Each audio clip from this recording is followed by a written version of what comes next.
সবাই জানেন 1000 কোটি টাকা, সম্ভবত 1000 কোটি টাকা আমাদের বাংলাদেশের যিনি প্রধান উপদেষ্টা তিনি ইসরায়েলকে সহযোগিতা দেয়। তো এখন আমাদের এটা বদনসিব, আমরা এই দেশ থেকে ইসরায়েলের বিরুদ্ধে হুঙ্কার দেই, আর আমাদের দেশের রাষ্ট্রপ্রধান 1000 কোটি টাকা ইসরায়েলকে পুরস্কার দেয়, বকশিশ দেয়। এটা আমাদের জন্য বদনসিব না?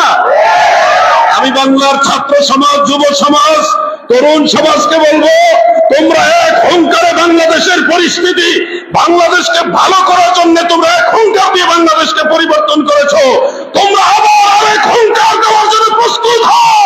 এই বাংলাদেশ থেকে ইহুদ এবং নাসারাদের দালালদেরকে তাড়িয়ে আল্লাহর ঈদের প্রতিনিধিদেরকে বসাতে হবে।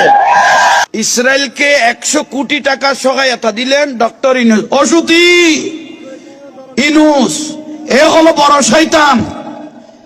এই গ্রামীণ ব্যাংকের টাকা লইরে অনেক স্বামীর গছ ছাড়া ওই দিয়ে এরকম অনেক বউ আছে, ঠিক না? এই সুতি ইউনূসকে আমি বলতেছি, আমার মনে হয় তার জন্মেরও সমস্যা আছে।